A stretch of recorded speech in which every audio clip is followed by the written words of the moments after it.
নমস্কার বন্ধুরা, আশা করছি সকলে অনেক ভালো আছো। নতুন একটি রেসিপিতে তোমাদের সকলকে স্বাগত। এর আগে আমি টক পালনের কচি পাতা ও ডাঁটা একসাথে চাটনি করে দেখিয়েছিলাম। এবারে টক পালনের মোটা ডাঁটা দিয়ে এইভাবে চাটনি করে দেখাবো। যারা এই চাটনি খেয়েছো তারা অবশ্যই জানবে এই চাটনিটি খেতে কতটা ভালো লাগে। আর যারা খাওনি তারা অবশ্যই এই রেসিপিটি ফলো করে চাটনিটি বানাবে। চাটনিটি খেতে অনেক ভালো লাগে। এই টক পালনগুলো পুরো পালন শাক যেই রকম হয় সেই রকমই দেখতে হয়।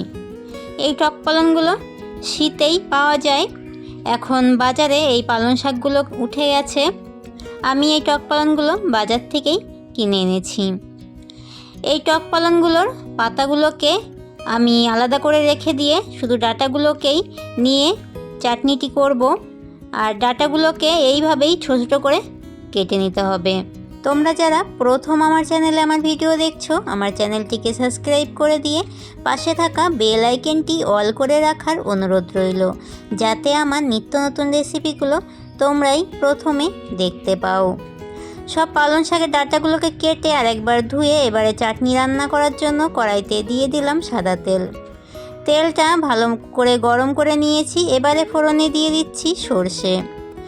এই চাটনিতে এইভাবে সর্ষেটি ব্যবহার করলেই চাটনিটি খেতে বেশি ভালো লাগে। সর্ষেটিকে ভালো করে ভেজে নিয়ে দিয়ে দিলাম কেটে রাখা টক পালন, দিয়ে দিলাম স্বাদ মতো লবণ, হলুদ দিয়ে 2 মিনিট মতো ভেজে নেব।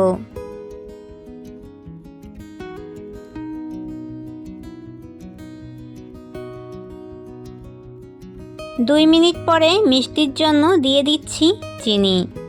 তোমরা যেমন মিষ্টি খেতে পছন্দ করো সেই মতো চিনিগুলো দিয়ে দেবে। চিনিগুলো দেওয়ার পরে এই পালং শাকের ডাঁটাগুলো আরও নরম হয়ে যায়। পালং শাকের ডাঁটার ভেতরে যেই শাঁসগুলো থাকে সেইগুলো অনেকটা জেলির আকার নিয়ে নেয়। এবারে দিয়ে দিচ্ছি সামান্য জল। জল দিয়ে আরও 2 মিনিট মতো জাল করে নেব। এইভাবে এই টক পালনের চাটনিটি অনেক ভালো লাগে বন্ধুরা, তোমরা বাড়িতে অবশ্যই ট্রাই করো। টক পালনের চাটনিগুলো হয়ে গেছে, ডাঁটাগুলো অনেক আগেই সেদ্ধ হয়ে গেছিলো। আমি এই অবস্থায় চাটনিটিকে নামিয়ে নেব। তোমাদেরকে একটু দেখিয়ে দিই চাটনিটি কতটা ঘন হয়ে গেছে। এই চাটনি নামানোর পরে ঠান্ডা হয়ে গেলে আরও ঘন হয়ে যায়। এই অবস্থায় চাটনিটিকে নামিয়ে নেব। আমার এই টক পালনের চাটনি রেসিপিটি তোমাদের কাছে কেমন লাগলো অবশ্যই একটি লাইক, কমেন্ট, শেয়ার করে দিয়ে জানিও। আজকের মতো এতটাই। আবারও দেখা হবে নতুন একটি রেসিপির সাথে আগামী দিন।